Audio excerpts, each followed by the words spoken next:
Thank you very much for your attendance to this session. I think that copyright is the best introduction to the Euro football match, England against Wales. There is a little bit sound of troubles. My name is Christophe Dickès, and I am Global Copyright Director at Kantar Media. And I am co-chair of the joint EMEC and FIBEP Copyright Committee.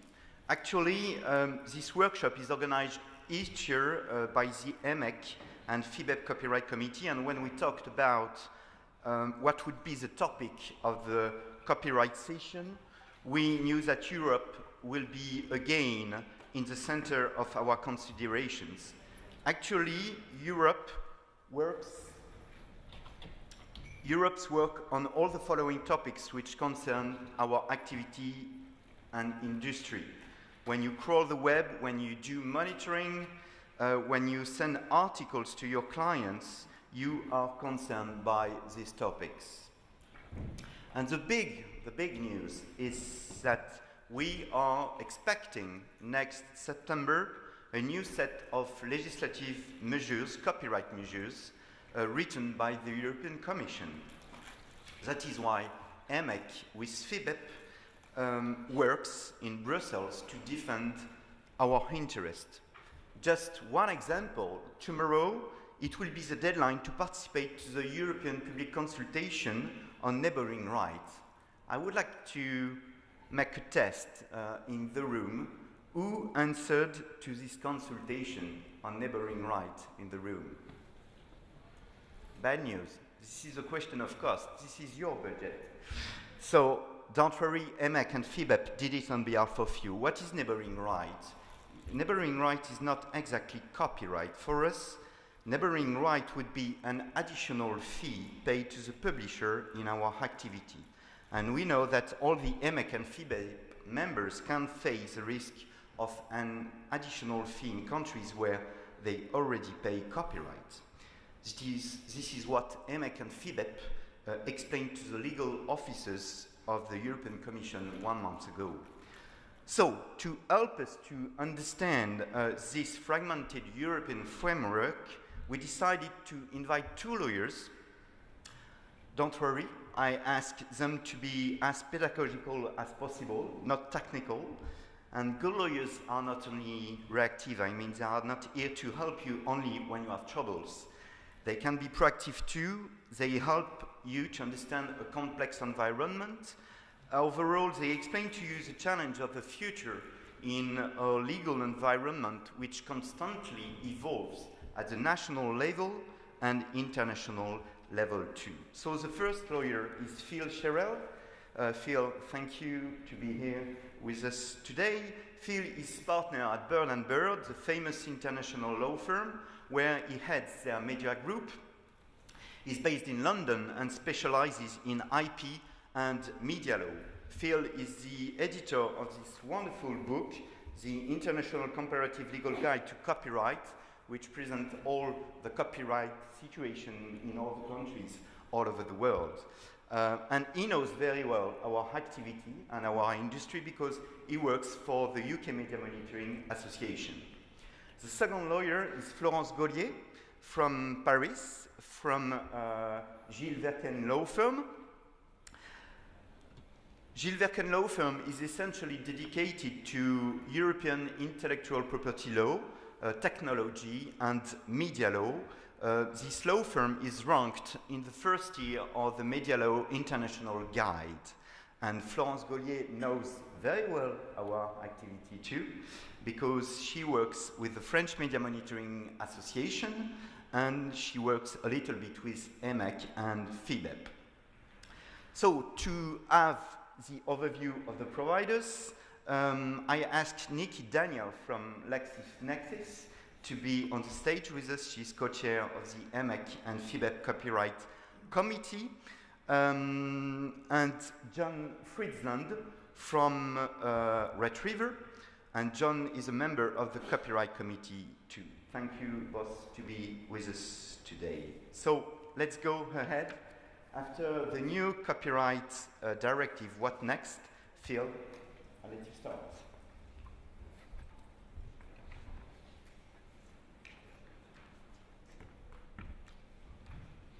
Thank you, Christoph, and hello, everybody. You might find it ironic that the guide which Christoph held up is freely available online, which tells you something about copyright today. So, we're talking here about EU law in this session, of course, and like any good lawyer, I like to define what we're talking about first. So, I thought I'd just remind you what the EU is, our slightly grumpy collection of 28 member states, which you can see on the screen. Of course, come next Friday, the EU may look slightly different. And the serious point here, of course, is that, as Christoph's already outlined, we're talking here about copyright, which is to some extent harmonised across the EU in a series of directives and other forms of legislation. And if the UK does exit, there will be a lot of complex thinking to do about how we deal with that from a legal perspective, from a copyright perspective. Is the UK going to go off in a different direction with copyright and perhaps try and have some sort of competitive advantage against the rest of the EU? Or are we going to try and mirror the existing framework and export it into some sort of separate English law? So potentially interesting times ahead for us. But back to today's agenda, I'm going to start by looking at the Collective Rights Management Directive. That was published 2 years ago and came into force 2 months ago. So that's something that's already happened and has quite an interesting effect on collecting societies and the relationship that they have with licensees, i.e. you. And then Florence will move on to look at the copyright reform which is coming up in the Digital Single Market Initiative. Just a quick word about Bird and Bird before I do so, although Christoph's already said something very kind. We are an international law firm, but we focus very much on the technology and media sectors. We don't try to be everything to everybody. So these sort of subjects that we're discussing today are at the heart of what we do. So then, what's going on with collective licensing? As I said, the CRM directive came into force 2 months ago, and it's intended to have a fairly radical effect on collecting societies across Europe. It affects societies of all kinds. We're not just talking about publisher societies. And it has 3 particular areas which I'm going to talk through in a moment: governance, licensing, and enforcement. All of these, I think, changes are going to be beneficial for licensees of societies, for media monitoring companies. They will open up some new options for you and possibly give you an advantage compared to where you are at the moment in your negotiations with societies. So let's start by looking at governance then. You may think, why does governance in a society matter to a licensee? Governance is really about the society's internal structures and their relationships with their owners. But actually, I think we'll see that there's a number of reforms in the governance area which will have spillover benefits for licensees like MMOs. So the first principle in the directive in relation to governance is non-discrimination. What that means is that societies can't limit their membership to rights holders from their own country, which in the case of some societies, particularly in the past, was very much the situation. Some time ago we had a structure where each society only had national members, and the effect of that was that there was no competitive pressure in the market, whereas now under the directive, all societies must accept foreign rights holders as members, and the theory there is that that will then enable societies to compete with each other for rights holders to come and join them, which should enable an upping of the game across the market, greater efficiency, and then for hopefully lower fees to users. Then there's a number of transparency-based reforms. So societies will have to be clear to users, to licensees, about the repertoire that they hold, about the rights that they are able to license. A lot of these reforms you may think, well, that just sounds obvious, and in some cases some societies were absolutely doing all of this already, but there were a number across Europe that won't, and the aim here, as I say, is to sort of professionalise to a high bar across the board. So you will be able to demand specifics from societies about the repertoire that they hold. Societies will also have to be transparent about deductions. How much are they taking off from licensee income to fund their own existence, to fund their operating expenses? How much is being kept out before it's paid back to rights holders? And perhaps most importantly here, they will have to be transparent about the basis of calculation of their tariffs. So I think those 3 things together, I mean, in any negotiation, if you see a bit of what's going on inside your counterparty, if you're able to know a bit of their strategy and a bit of how they work within their own organisation, that always helps you in the negotiation. So I think all these things will open up a bit more of a window into societies and therefore hopefully help you to negotiate more effectively. There's also going to be an annual transparency report, which over a period of time, these things will all build up more and more data, I think, for licensees about what the societies are up to and how they price their services. Of more direct impact is the reforms in relation to licensing and royalties. First of all, there's a sort of what sounds like a fairly abstract duty on societies to act in good faith. Actually, from a legal perspective, that's quite a powerful right. It can be interpreted quite freely by the courts, and it enables the courts to look into how the societies are pricing services, how they're treating licensees, and hold them to account, essentially if they think the societies aren't being fair. So again, it's quite a broad right. Then there's a rule that all societies have to treat all licensees equally. So if they want to offer a different price between two different licensees, there has to be an objective basis for doing so. And they mustn't discriminate between licensees in their own home territory and licensees from abroad. This industry, of course, is always evolving with technology, and you're often looking to offer new services based on publisher content. And in the past, particularly from UK experience, societies have tended to say, well, the price that we agreed, perhaps for the print service or some form of existing service, that sets the benchmark for the new service, and you have to pay an amount equivalent for your new service. What the directive says is that's no longer appropriate. If a new service is being offered, then explicitly the old rates should not set the bar for the new service. It should be looked at in its own right.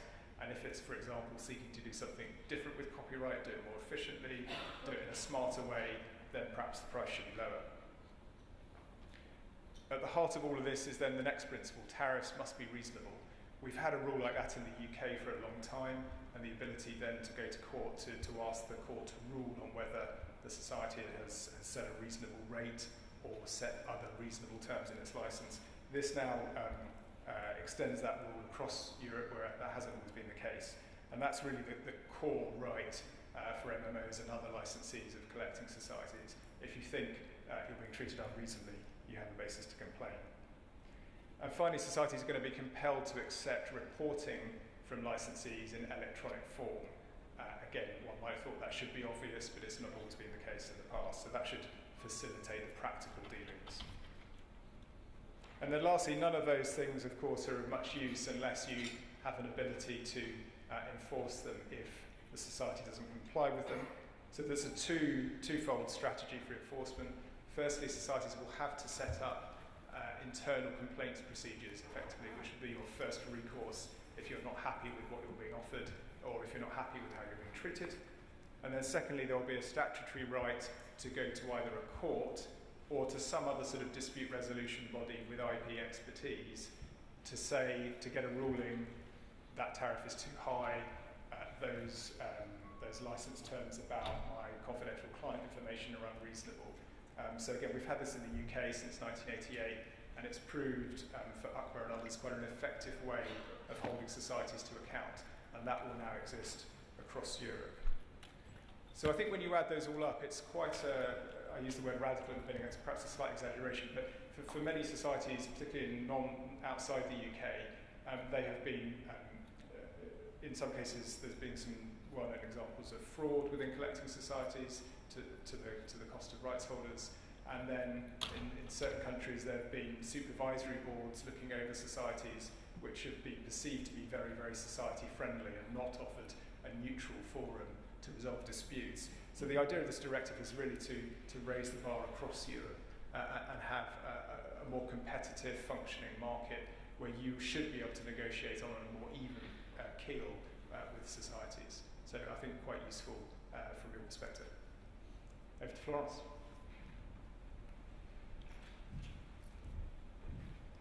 Thank you, Phil. First of all, I want to thank the organizing committee who gave me the chance to participate to this workshop. I'm not Jill Verken, he's a partner.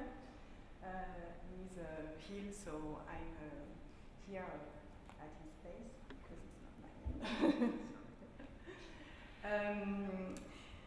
Please accept also my apologies because I will need to read my text because my English is not so good as I want, and I would like you to understand me, if possible. One last remark, because before beginning on my topic, the slides are very detailed so that you can have a written overview of the situation and to keep it after the workshop. But I will not, don't worry, I will not comment each line of the slides. So let's begin with our topic. As Christophe and Phil said before, the European Commission is currently working on a draft for a copyright reform. Why is the Commission working on a copyright directive reform? There is already several texts in Europe in copyright. The most famous of them is the Directive on Copyright and Related Rights in the Information Society, adopted in 2001, so 15 years ago. 15 years it is an endless long time in the digital world. Thus, it is not surprising that the Commission wishes to reform this text to adapt it to the evolution of the market, of the uses and of the technologies. The Commission and the EU Parliament have been thinking to this reform for several years now. There has been several consultations, and some of them are still ongoing, because the subject is very far from easy, as we will see.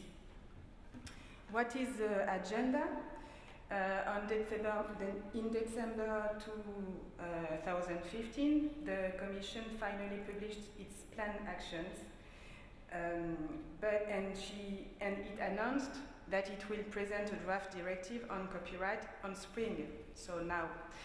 But the Commission finally postponed the publication of the draft to September, and here again we can see a proof of the difficulty of the task for the Commission.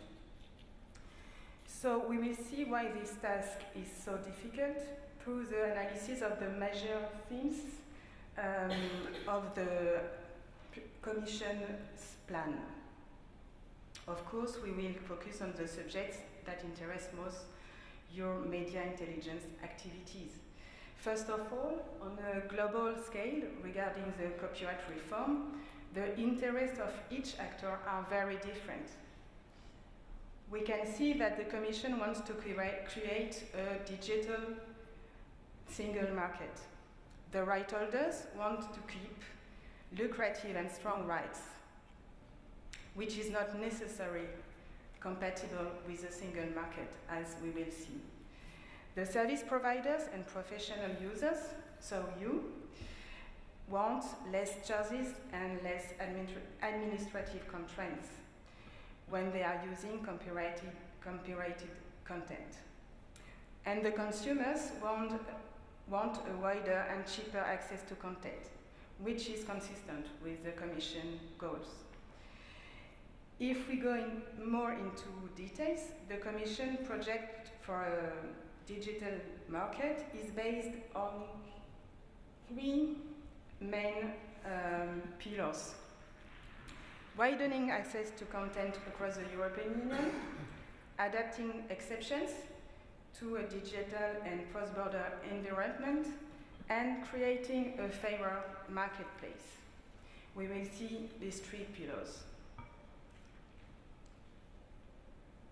What is widening access to content across the European Union? In the copyright plan, there is two main proposals. The first one is to provide for a cross-border portability of online content services for consumers. It means that a European consumer who is traveling a few days or a few months in another member state will have access to its music, films, series, e-books that he bought on iTunes, for example. At this stage,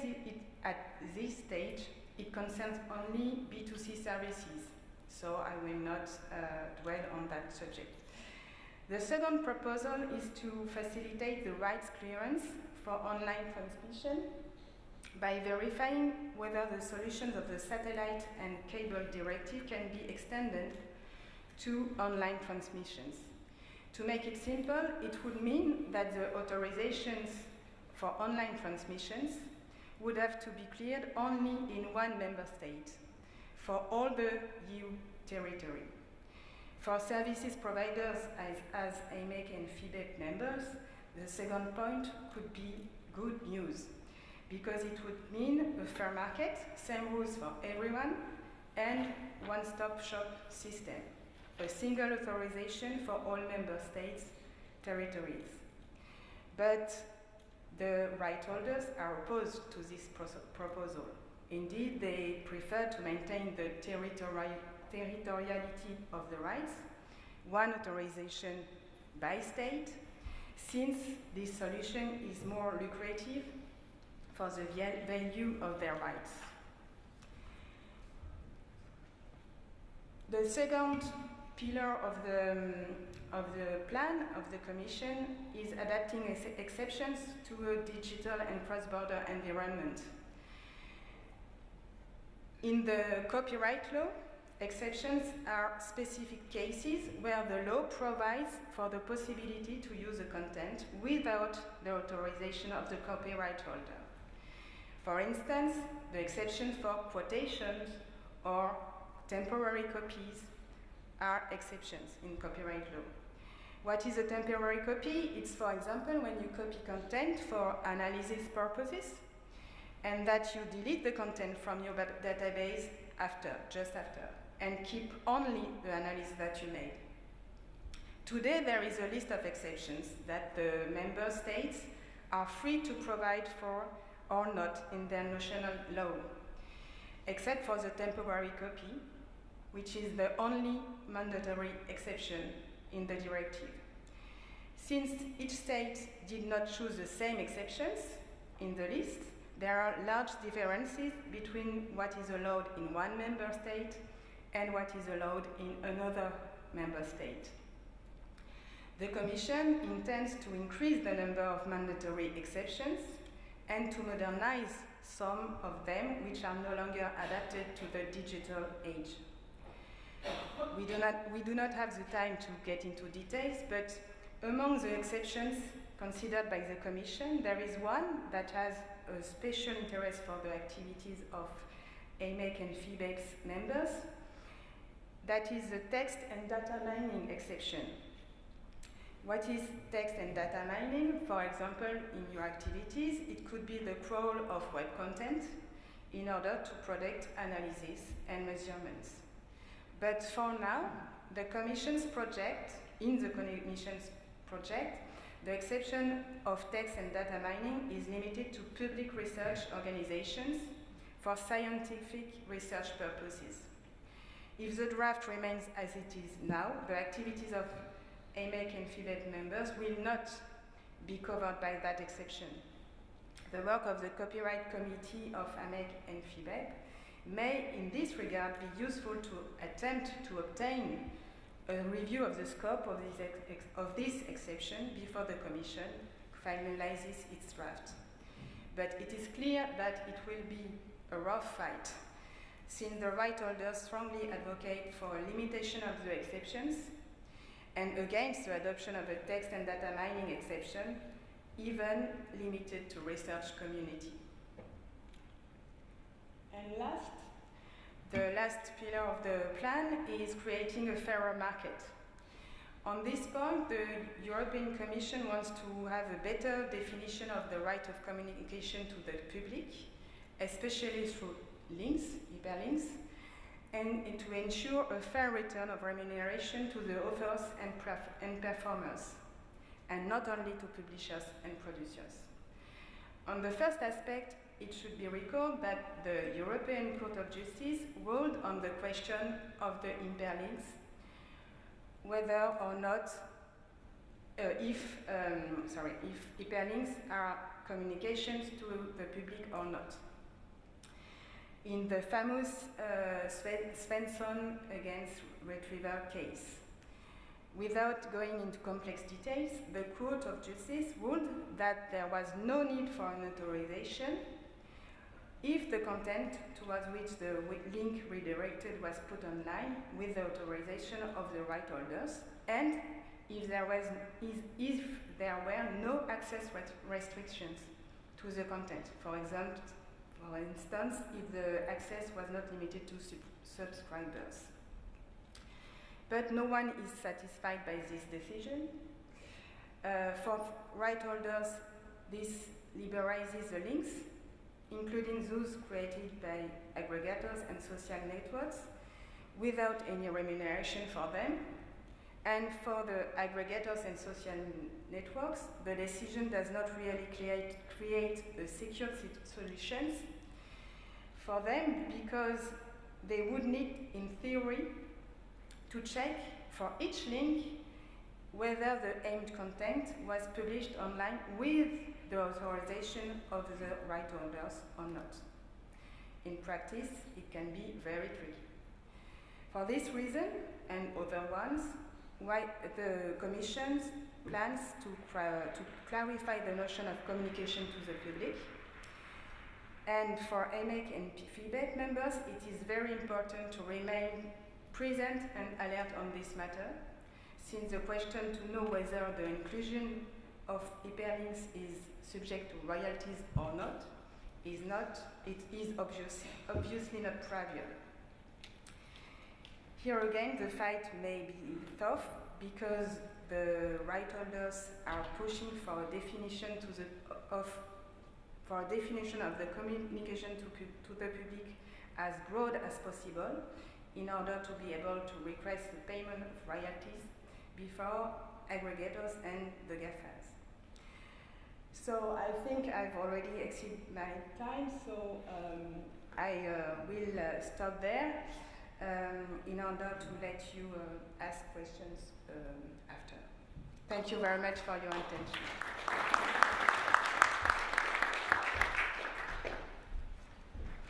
Thank you, Phil. Thank you, Florence. I keep my questions for the Q&A session, and I am turning to Niti and John to know how do they feel things as provider, of course.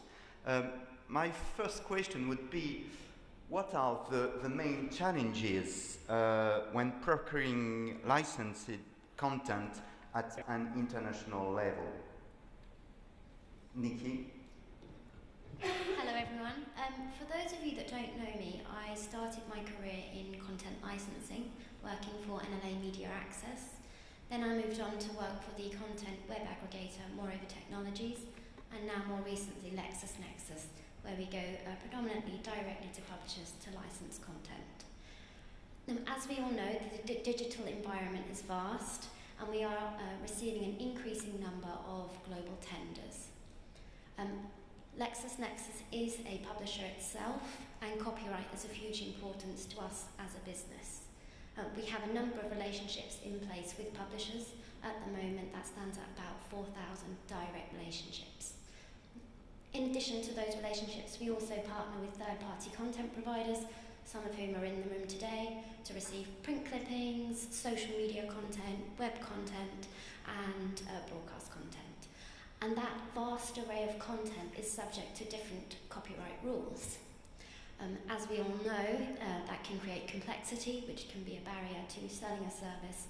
And it's very important that we try and remove that complexity and try and create a simple solution, both for us in-house and for our clients. And I think the key to creating that simplicity is harmonisation across the copyright environment to make sure that we have a clear message for our clients. John? Well, as you've heard, the Retriever, there was a case, the Svensson case, that put focus on the copyright laws in Sweden and in Europe, and the rights for an MMO like Retriever to harvest the content from websites. The European Court of Justice ruled in our favor, and I think they did so rightly.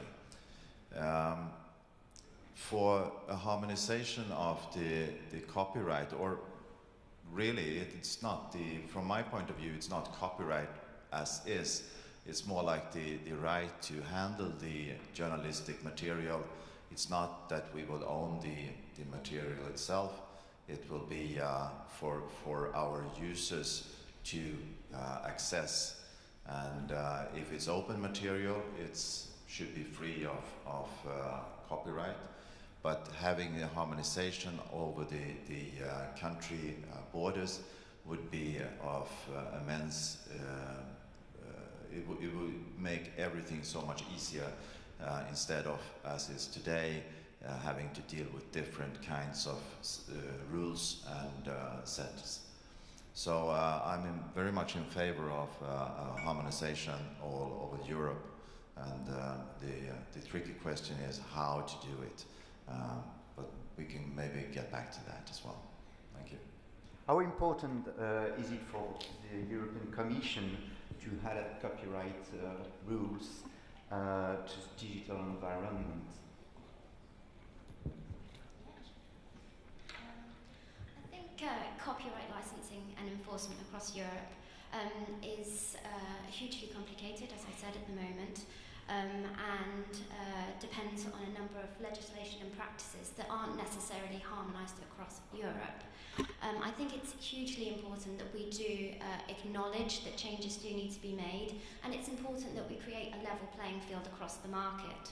And I think it's for that reason that we encourage societies to create multi-territorial licenses, not only to make it simpler for media monitoring organisations to ensure we're copyright compliant, but also to make it sure that our clients are legally compliant when they are receiving and redistributing that content. John? Both Florence and Phil brought up the question of having sort of a one-stop shop for doing this, and either it should be one-stop shop, or there should be regional or territorial one-stop shops. But then again, it has to be organized in a way that all the different countries within these territories can also comply to and be unified in. And I know that in the audience here we have Rudiger Baumberger, who is, Baumgarten? No, never mind, I take that later, sorry. I mean that organization as well, the PDLN, the Press Database Licensing Network, and there is a project going on in order to set up such a one-stop shop. And if that works, it would be fine, and if not, we will find another way of doing it. Phil? One thing I didn't mention about the Collective Rights Management Directive is there's a second section to that directive, which is specifically about creating one-stop shops for licensing across Europe, multi-territory licensing. Unfortunately, it only applies to music rights. And that's because since the early 2000s, there's been a number of legal challenges to the music collecting societies based on competition law to effectively try and engineer collective licensing and a one-stop shop across Europe.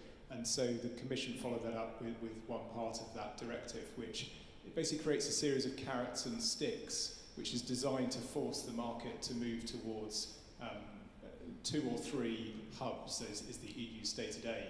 What they don't want is just one hub, because that just replicates national monopolies at an EU level, which you might think is even worse in some ways. So they wanted to have 2 or 3 hubs, all of which control similar rights, and then which genuinely have competitive pressure working on them to make the most efficient win. But that doesn't apply, as I say, outside musical work. So one question for you in your negotiations with the EU might be, why is that sort of apparently quite sensible reform not being applied across the collective rights which you depend on? It is linked with the idea of fair remuneration too, and Kantar Media works all over Europe, and we don't pay the same copyright fee in Germany, in UK, in France, and in Spain. So the idea of fair remuneration is really important. What would be for you a fair remuneration?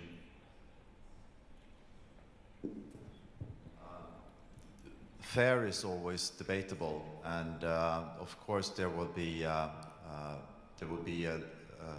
more there would be a stronger objective to pay more for local media or native media, so to speak, than it would be to pay for foreign media, since it has less the value for the local client is less when it comes to foreign media. That is like in the nature of it.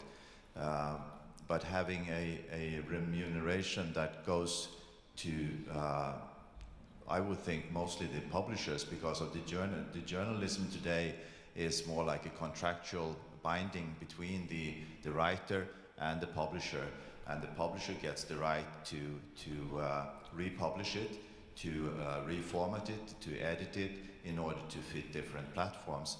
So when we talk about copyright in the sense of the author's rights, it's more as you talk about the music or theatrical plays and stuff like that. So there will be a need to have some kind of settings that puts journalistic work for MMOs apart from music and film and those that we normally talk about when we talk about piracy. So fair remuneration will be needed for, there will be a need for some kind of differentiation over the territories as well. Nikki, I know that you know, the main part of FIBEP members and EMEC members pay less than 10 or 12%. As an aggregator, LexisNexis pays more. And you know, this is for historic reason. I don't know why, but this is the case. What would be for you a fair remuneration? I think, as you said, Lexis do pay. We pay on a royalty basis based on usage. We also have a number of copyright licenses in place, and through collecting societies we ensure that publishers receive a fair reward for their content. And I think it's important to note that we as AMEC members are keen to be copyright compliant. We value the role of publishers, and it is important that we reward them for their content that we share as part of our business. I think that, we certainly want, as part of our position paper that we recently presented to the European Commission, to recognise the role that collecting societies play and the value that they add to our business, to ensure that we can deliver a large repertoire of licensed content to our client in a clear and consistent manner. And I think that it also ensures that if all media monitoring and analysis companies do sign up to collective licensing schemes, then that can create a level playing field for us all. Thank you very much. So we can start the Q&A session. I am turning to the attendees. Is there any questions, you know, to our lawyers? It's free until 1 o'clock.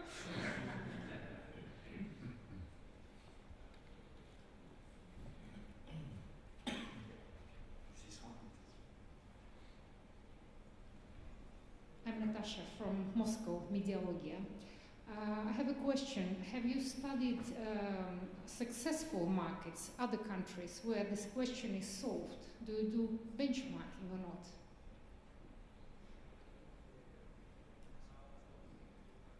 I'm not sure anyone has solved the question of how to adapt copyright for the digital age.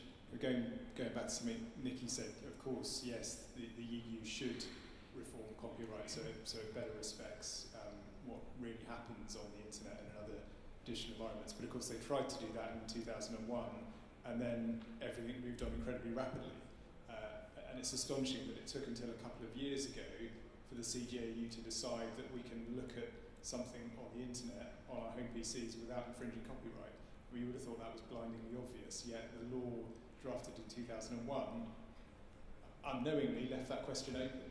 So it's almost incredibly difficult for legislators to get this stuff right, because they don't know how the market's going to adapt, which for me makes market-developed solutions which have been negotiated between users and societies on a relatively equal basis. That's going to be a much more sensible way to go, I think. So to answer your question, I'm not sure there is a model. I mean, if you know one, that'd be very interesting.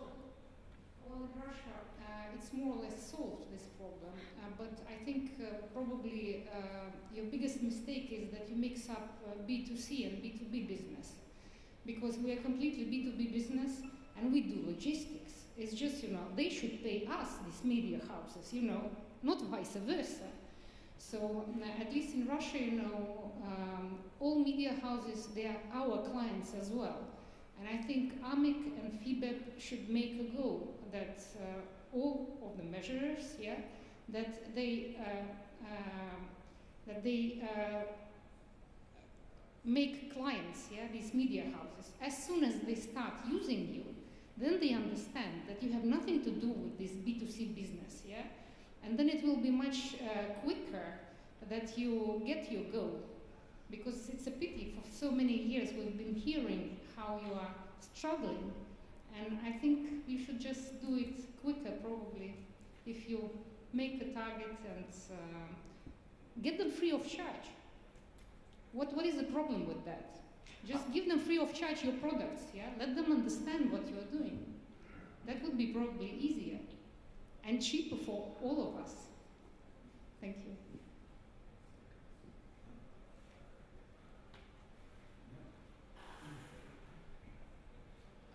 I think it's a very technical area, and I'm certainly no expert, and I'm really appreciative of the experts that you have on your panel providing the time to talk about this.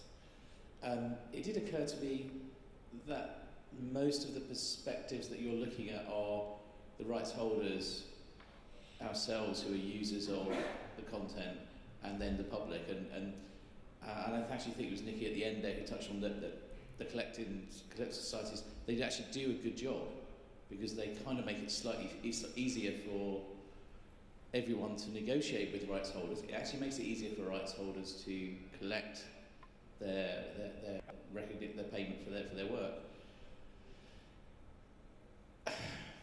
Why is it so bloody hard? I mean, there is, and it kind of speaks to the point that's been made, is that people, it's always a struggle to say, why can't people just pay nicely?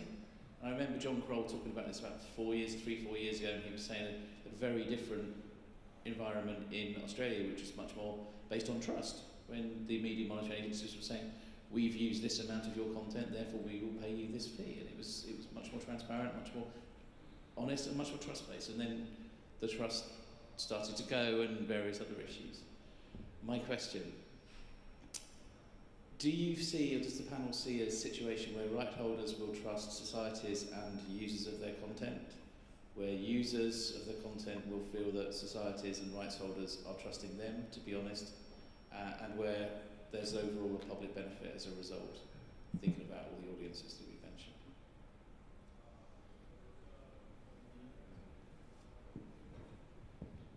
Good question. We have in Sweden, in Scandinavia, where Retriever works, that's our core markets, Sweden, Norway, and Denmark. There are different rules that apply to these countries. In Sweden, there is no licensing body. In Norway, there is. And in Denmark, the media themselves are so strong that, or a couple of the media are so strong that they make the rules, and everyone has to comply.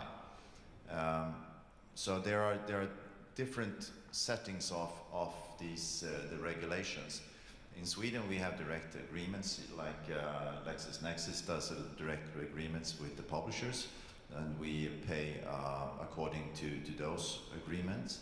And in Norway, we also have direct agreements with the publishers, pay according to that, and on top of it, there is a collecting society that also takes a share and divides it to, I think it's both the authors and the publishers. And in Denmark, well, there is a sort of a centralized way of doing it, so we comply to that. But then again, if somebody comes to Scandinavia and wants to purchase the material,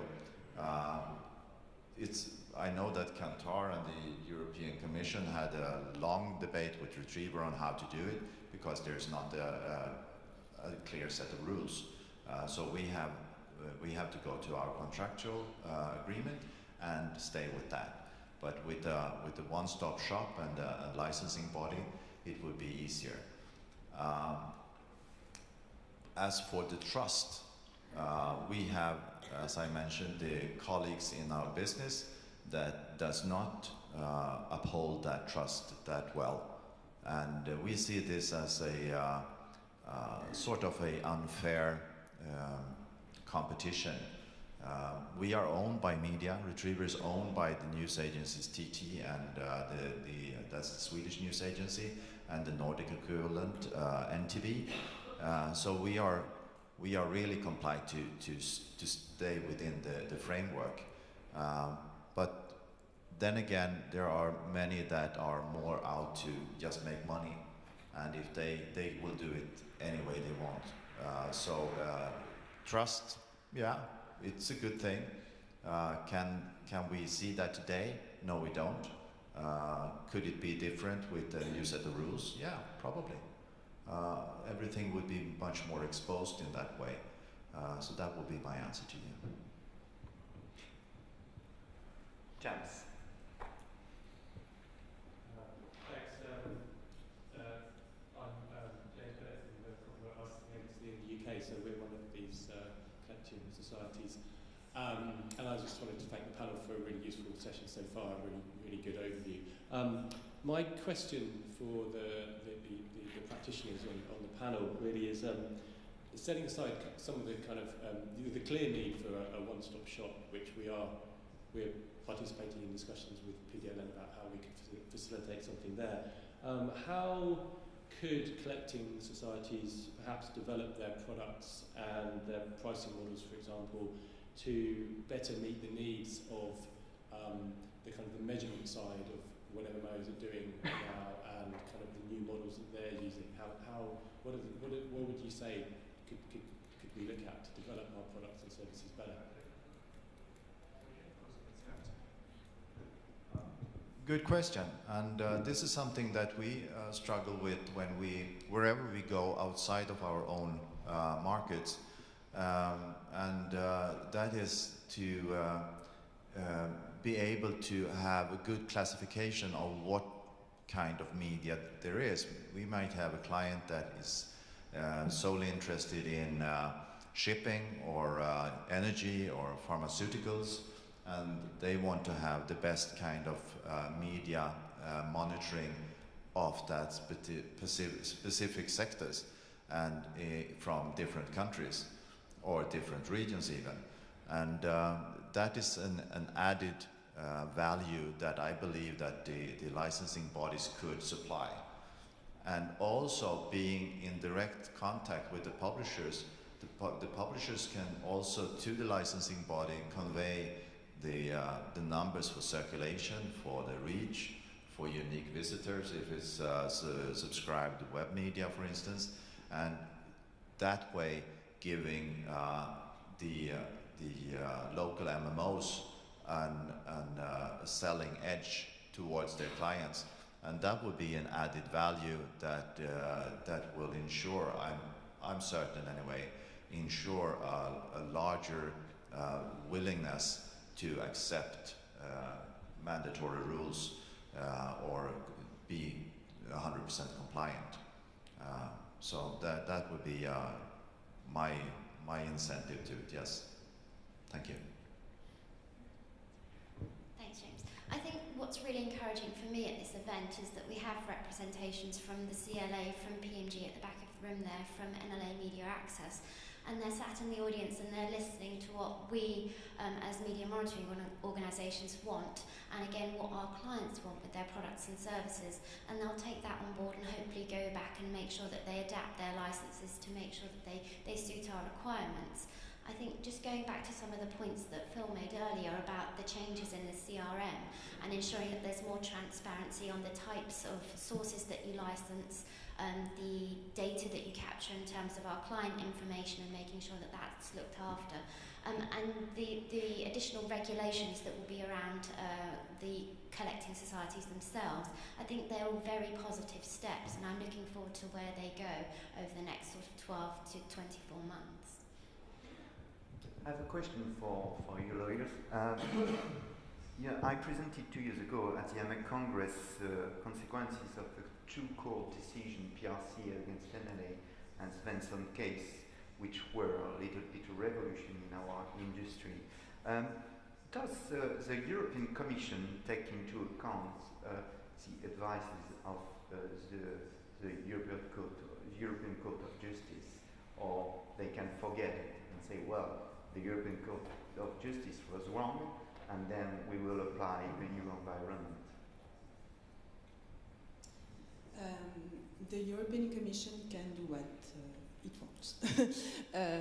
There are some cases, in copyright we have no examples, but in other laws we can see that the Commission can decide to confirm the rule that the ETG has built, or to make a text which is against the ETG solutions.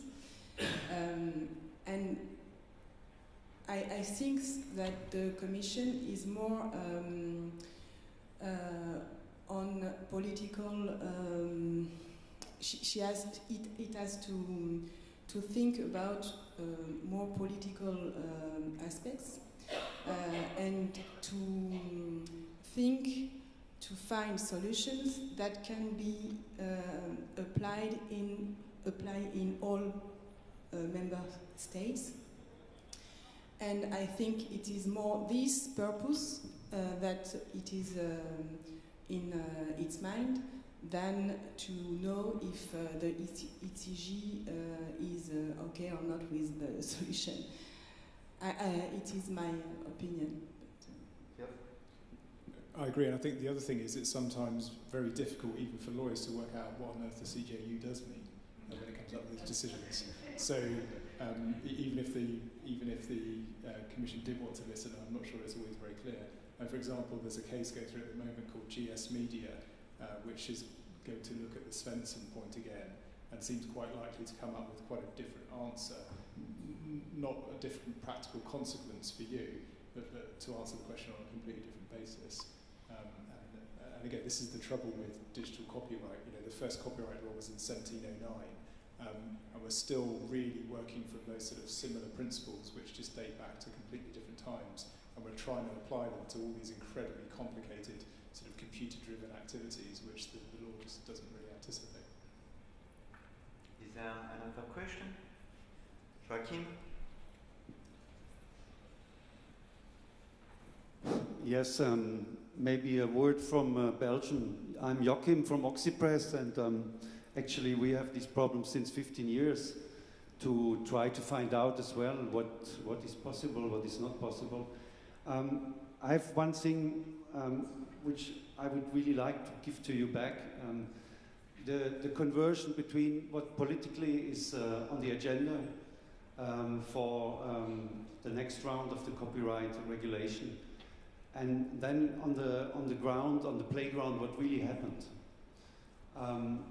You have turned it in a few ways, but actually most is about the cultures who make the conversions. It's not the same if you do this in Scandinavia or if you do this in the south of Europe. I see it even in my little country where I'm operating in Belgium. The Flemish act differently than the French-speaking communities, and this makes the same rule into applications. How we will get there, that we really have a single digital offer where there is a fair application which is acceptable, and we do not have differences in reality which are like that. How we will get there to turn around these cultural differences. That's really one key point. I'm afraid I don't think the EU actually wants to try to get there. So in the copyright arena, it had the chance in 2001 to try to impose harmonisation in the way things were interpreted across the EU. And instead what it did is it imposed minimum harmonisation on a few things and then left it up to member states to interpret things differently. So you have a situation where at the most fundamental level, what does copyright protect? In France, Florence would give you a completely different answer on some types of work to the answer I give you in the UK. We just don't have any harmonisation over that most basic question as what's protected by copyright and what's not. And the reforms that are going through at the moment, I don't think they're going to try and change that. they will try and have a bit more harmonisation here and there around exceptions, but they're afraid of striking at the heart of the cultural differences between the different member states. So unfortunately, I don't think when it comes to member state pricing, which differs radically across countries, and those cultural traditions, I don't think the EU is trying to tackle that. At the beginning, the Commission wanted to do it, and for example, for the exceptions, it wanted to deal with all the list and to see if we can have mandatory exceptions in all countries. And now in the plan there is only 5 exceptions, and the other one will not be harmonized. So it will not be possible in a few years. I think it will take a long time for cultural reasons. So we can discuss about it for the next FIBEP Congress in Washington. Thank you very much all for all your advice. It was very interesting. Thank you, and as we say in France, bon appétit.